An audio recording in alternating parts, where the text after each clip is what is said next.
Hi guys, I hope you are doing fabulously today. Today we're going to be looking at how to understand the functions of judgment in a new way. This probably won't be the only video I release on the matter because I'll be starting with functions of feeling. So I'll have to look at functions of thinking. I want to bring a new, deeper, more depth psychological perspective on this whole issue, and you'll see that it is connected with questions of fantasy, fundamental fantasy, symbolism, the symbol that constitutes the kernel of our fantasies, but also the domain of language, of doing things in the world, and how the two connect. What I sometimes refer to as the, in the case of INFJs and INTJs, NI dominance, the oceanic experience of the NI world, right? Which is not the external world.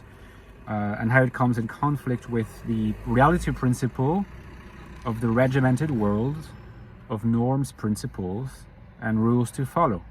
The world, as we know it, permeated with sociality. It's a very rigidly coded world, depending on culture, but it's always rigidly coded. Very different from the fluid, dense and fluid and oceanic womb-like, amniotic fluid-like inner world of NI phenomenology.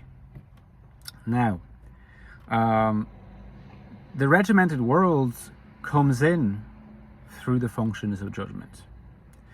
And these functions can be understood, at least from the perspective of my particular narrative about what type is. These functions can be understood as ways of inscribing particular states. So let's say that when it comes to feeling, right, we feel certain emotions, okay? Now these emotions are linked to thought. We talk about the linking between affect and thought, okay?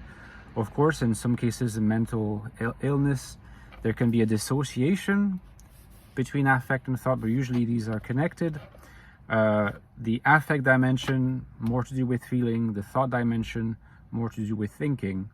In the area of feeling, there's also, it's connected with affect, what we call values. Now, the way in which we hold certain values, because let's be clear, we all have the same emotions, okay? We don't all have the same feelings, but we have the same emotions. We don't all have the same values, however, we all recognize the same values. It's just that some values we hold to be precious, other values we judge to be abhorrent. We really do not hold these values. But nevertheless, the totality of values is the same for everyone. Depending on the person or on the culture, some of those values are prioritized over others. Okay, but values, there's pretty much a finite number of values, and they're all the same. So the idea that there is subjective value just doesn't make sense. Okay. Values are not subjective in this way, but the way in which we make sense of our values is one of the functions of feeling as a judgment. So if you like, you can have a raw emotional state, and this raw emotional state has to be understood. Okay? It has to be understood. Otherwise, there's not going to be any further elaborations. It's just going to remain this unprocessed emotional state. It's going to be a cause of stress, of anxiety, sometimes, if there's a lot of it, of cumulative trauma. In order for that not to happen, it has to be linked, has to be connected, right, into a whole pattern and linked to thinking. Now, this linking, this tying together is done by means of language. It's done by means of language because language is basically a system of signs that allows you to create these connections, right? It allows you to create these connections. So they're a system of signs. And by using this system of science to tie together feelings together and feelings with thinking with thought, you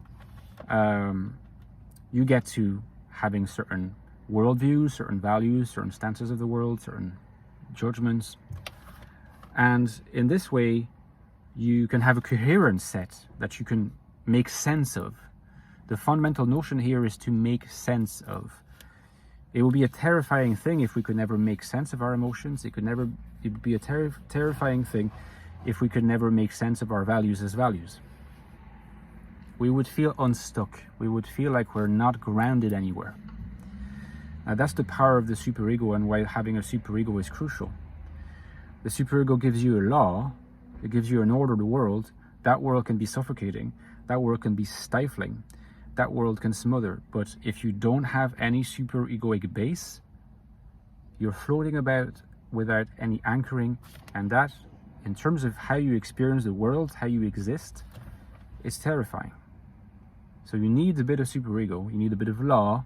You need this system of science. These are all connected. An ordered system of science. And that's the way of judgment. That's how the functions of judgment facilitate our being in the world, acting in the world, anticipating, deciding, doing, justifying, executing. To not just perceive,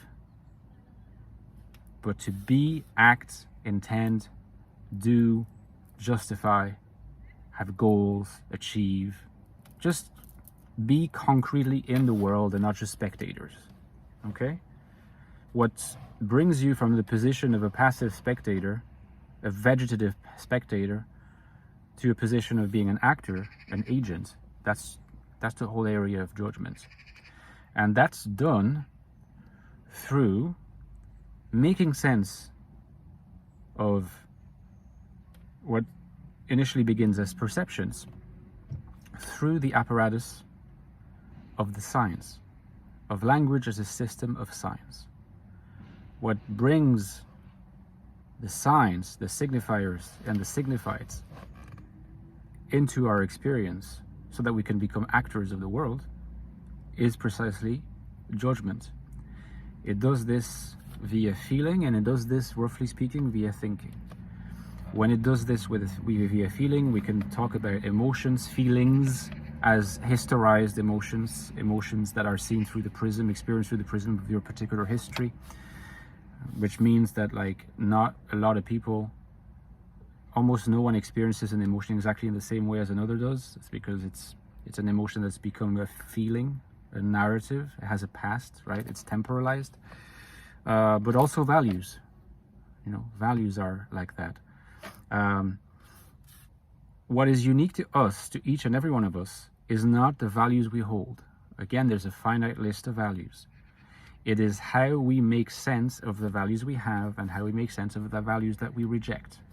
And this making sense is where each and every one of us brings a certain kind of singularity, but that is also fundamentally the difference between extroverted feeling and introverted feeling. But we'll have to look at that more in detail in the next video. Guys, give me a like if you enjoyed this video. It helps massively with the referencing. You know that on Patreon you can support me. You get nice perks in return, like access to our Discord server, a whole library of exclusive videos where I go in depth about lots of different topics. So if you like my content, please consider supporting me. Could not do this without you. I need you more than ever. It's only a few bucks a month or a few bucks a year. So please consider it. And also don't forget my 2 books about the INFJ, The Infinite Soul, about INFJ life in the modern world, how INFJs can find meaning, purpose, and value in the world today, and as well as the prequel to The Infinite Soul, which is The Ecstatic Soul, a new look at the INFJ personality, which is more about the INFJ's consciousness, thinking, internal world. Thank you very much, guys, and I'll see you tomorrow.